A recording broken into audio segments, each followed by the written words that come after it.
আউনীআটী সত্ৰত ৰাভা দিৱস উদযাপন।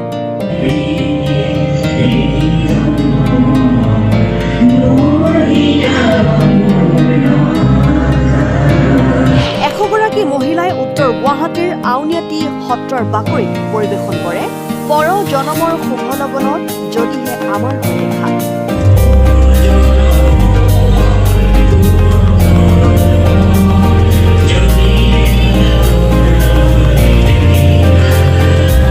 কলাগুৰু বিষ্ণুপ্ৰসাদ ৰাভাৰ এক অনুপম সৃষ্টি হৈছে পৰ জনমৰ শুভ লগনত যদিহে আমাৰ হয় দেখা।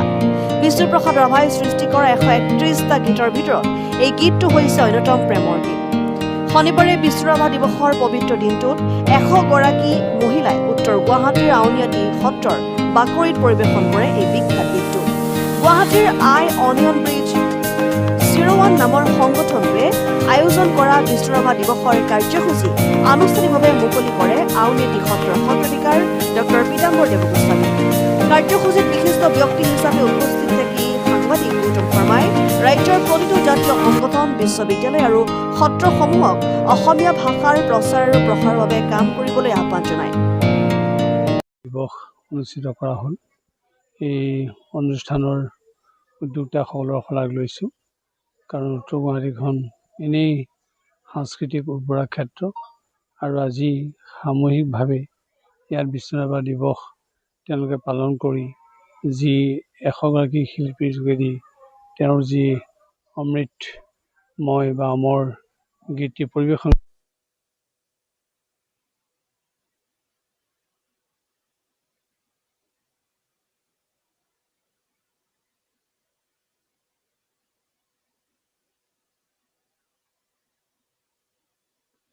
আৰু আমি কৈছোঁৱেই যে বিষ্ণু ৰাভাই আমাক অসমখনক নৰূপত সজাই দিলে। মহাপুৰুষ শ্ৰীমন্ত শংকৰদেৱে যি ধৰ্ম, সাহিত্য, সংস্কৃতিৰ প্ৰাণ প্ৰতিষ্ঠা কৰিলে, ইয়াৰ আধুনিক ৰূপ প্ৰদান কৰা দুগৰাকী ব্যক্তি আছিল জ্যোতিপ্ৰসাদ আগৰৱালা আৰু বিষ্ণুপ্ৰসাদ ৰাভা। বিষ্ণুপ্ৰসাদ ৰাভাই যি আমাক ৰূপ দিলে, তাৰ সেই ভেটিতেই আজি আমাৰ আধুনিক সমাজখন চলি আহিছে। আৰু হয়, আমি অকল গীতেৰেই তেখেতক শ্ৰদ্ধা জনালে নহ'ব, তেখেতৰ যিটো আদৰ্শ, সেই আদৰ্শৰেহে আমি তেখেতক শ্ৰদ্ধা জনাব পাৰিম। সেই আদৰ্শৰ প্ৰতিফলন ঘটিব লাগিব আমাৰ সমাজত। কলাগুৰু বিষ্ণুপ্ৰসাদ ৰাভাৰ এটি কালজয়ী গীতৰ 100গৰাকী শিল্পীয়ে আজি ইয়াত পৰিৱেশন কৰিলে। তো উদ্যোক্তাসকলৰ এই চেষ্টাটো নিঃসন্দেহে প্ৰশংসনীয়, খুব সুন্দৰভাৱে আয়োজন কৰিছে।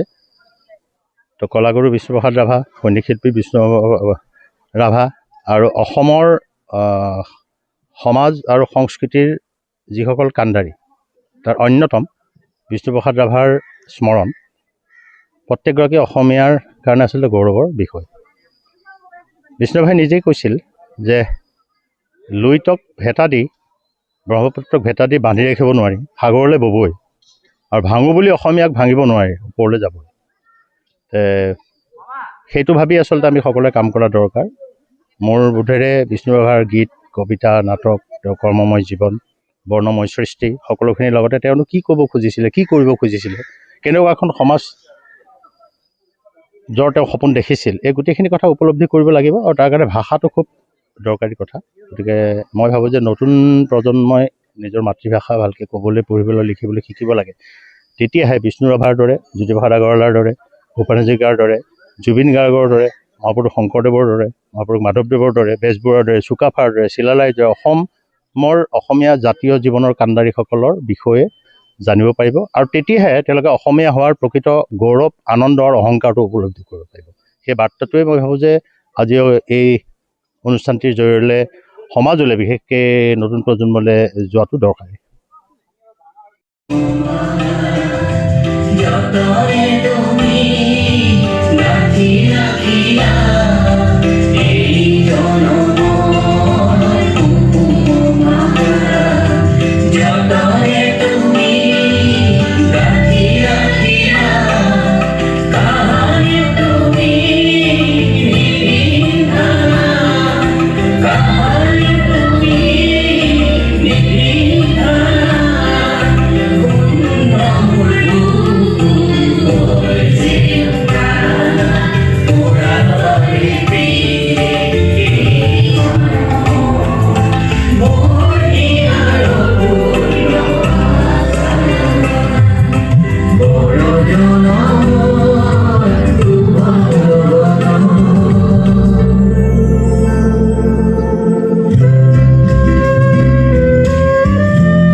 পংকজ নাথৰ ৰিপৰ্ট N24 আছাম।